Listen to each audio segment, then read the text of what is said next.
Two roads diverged in a yellow wood, and sorry I could not travel both and be one traveler. Long I stood and looked down one as far as I could to where it bent in the undergrowth. Then took the other, as just as fair, and having perhaps the better claim, because it was grassy and wanted wear. Though as for that, the passing there had worn them really about the same, and both that morning equally lay in leaves no step had trodden black. Oh, I kept the first for another day. Yet knowing how way leads on to way, I doubted if I should ever come back. I shall be telling this with a sigh, somewhere ages and ages hence. Two roads diverged in a wood.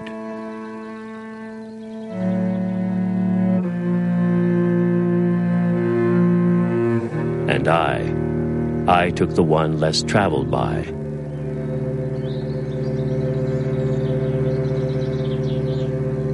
And that has made all the difference. I like the simplicity of it in terms of he's presenting what is really an allegory, a simple choice of two routes that on a way that he's traveling, but it has the kind of universal sense of when one makes a choice like that, what does it mean in terms of the rest of one's life?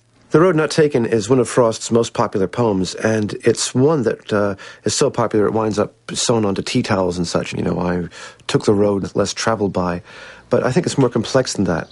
I took the one less traveled by, and that has made all the difference. Well, the poet in this poem has made the obscurer choice, the part that's less traveled, but, you know, we're faced with the question as to whether this is a good choice or not.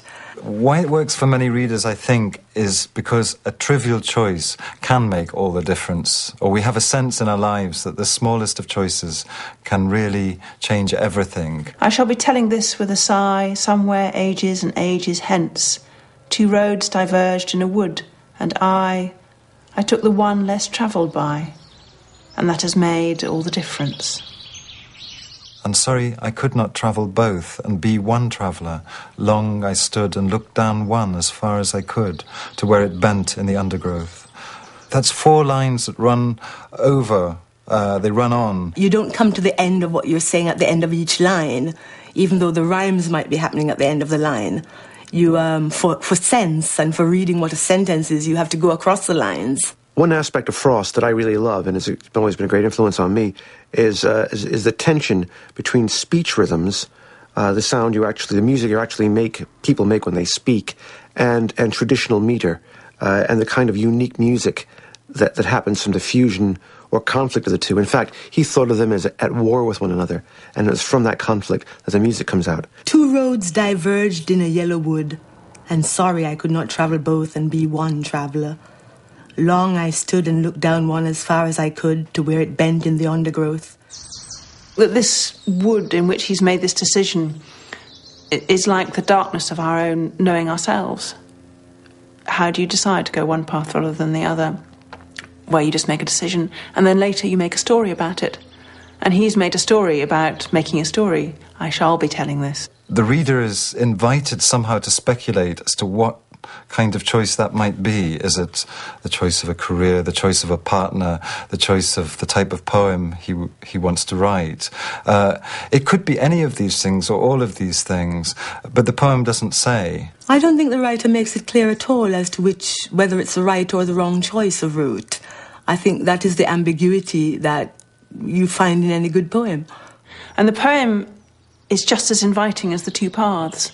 It tempts us to think that everything's about the same. And then it tempts us with its emphatic language in the last 3 lines. Two roads diverged in a wood, and I took the one less travelled by. And yes, you join in with the traveller and you say, of course, that's made all the difference. But I think it's worth remembering that those 2 roads are much more covered with leaves and are much more mysterious than you might think.